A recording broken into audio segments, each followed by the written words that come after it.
All right, Coach. I know you said it last night, and it was quite evident.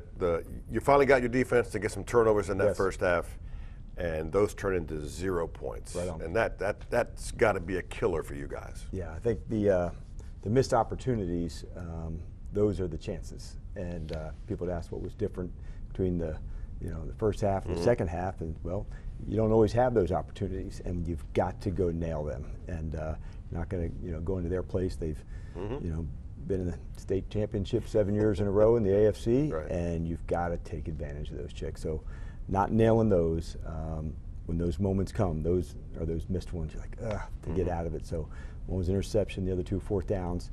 It's right to be bold, in our opinion, in those spaces on the force. You got to live on the edge a little bit to do that, but we're comfortable in that spot. And when we miss them, it's collectively. Sure. One side or this, like that's our team ball and how we play. You were so successful last year on fourth down. Yes. Not so much this year. What do you attribute that to? It's hard to dig into, generally. They're all different. So they are different. And what's the distance and what times and how to go. But, one was a short, on a 4th and, 6, and you gain 5. The other's a 4th and 1 and incomplete. But by and large, man, like just nailing those moments. And we're going to continue to work really hard at it. We know it can be an advantage for us, but we got to make it one. Sure. The first half ends, and we're going to the press. We're getting a little food in the press room. Wasn't good, by the way. Surprising in Kansas City. And we're like, okay, the boys are right in it. What took place in that second half that changed dramatically? Yeah, you know what? I just thought going into the half, that's the difference between being tied and being ahead. We didn't take advantage of those opportunities in the first half, so they don't always come. Yeah. So had chances to get down the red zone, had some interceptions to get some points and get down there and convert. But when you don't have those same opportunities in the second half, it played a lot more normal.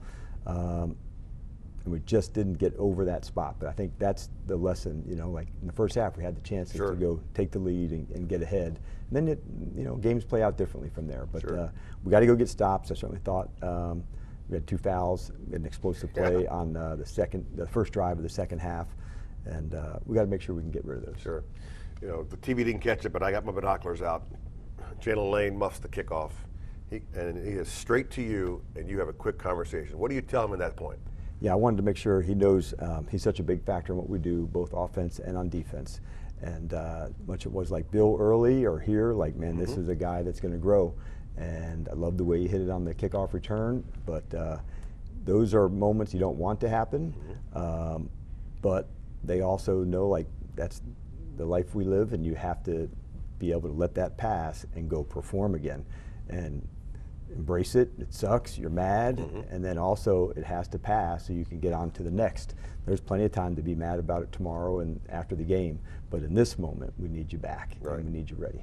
Jacob Martin kind of exerted himself last night. We saw it in the pregame warm-up. There was a difference. From our standpoint, we don't know what you know. Right. But we saw the warm-up and went, okay, someone is juiced up, and he was juiced up. Yeah, and he was a captain for this game, and that came from the consistency that he's put forth. He and Jeremy McNichol both have this consistent approach as ball players and as teammates and as men that they just have these high standards. And I thought that's an example of a player really working at his craft and in back-to-back weeks establishing those techniques to come alive. And I felt that intensity as well in the pregame. You mentioned Jeremy McNichol. He's made some big plays. Doesn't get as many touches, but made some big plays. But you've gone away from the run, by and large, the last couple of games. What's that a product of? Yeah, not executing it as well, honestly. So knowing that there can be some runs that aren't as good and the play passes that come off it, but it also has to be executed, at the level. And so not just at running back, and to run the ball really effectively, it takes all 11. It's the quarterback carrying out the fake. It's the, owning the leverage in the block. And so on, this game, and I thought last week, why we went to practice like we did, more unscouted looks, more things to go. We knew this was a defense that would move and cause disruption. But we got to nail it. Right. We got to nail it in the run game. And so to put it all on the running back or that, like, hit the looks again, and we got to get that part of our game in order. I know Commanders fans will worry about Terry McLaurin, who kind of sore again in that fourth quarter. He told us, "I'll wake up and see how I feel. You guys have to wait for the medical." But Coach, the plays that he makes, yes, I don't think there's another guy that can do what he does on the contested ball, and it was apparent again last night. It was, and that is the space that he lives in, is comfortable in. I thought getting his feet down on the touchdown catch was just remarkable, and that's also is a skill in itself, Chick. You know, not just the catch, but can you get the second one down? And so he definitely adds, his flavor, his big playmaking ability. So to get that back going, that's a big deal for us, and we'll need every bit of that moving forward. Have you heard anything as to how he feels? No, I just saw him just post game, but as we're going through all the medical tonight, we'll have more updates as we get into tomorrow, and but let's just see where it takes us. But I'm hopeful. It was very good to have him back. We've missed him for a month. Sure. This may sound like a strange question because we've seen injured players not travel. What is the genesis of number 5 making that trip last night? Just he honestly wanted to be there for the guys too, be around, feel that space to go. Sometimes it's due to injury where, okay, we don't want them on their feet or this long or that long.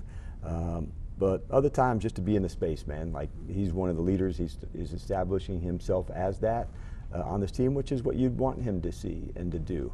And so he just wanted to be in the fight with the guys and let them know that he's right there with it. Is that any kind of sign that he's better and ready to go in Seattle? I can't say that, but I will say it's doing better. Okay. And had a good week of the rehab to go, so too early to call it from that standpoint, but definitely the improvement is there. I don't think anybody outside this building expected what happened last year. That's your expectations, is to be as good.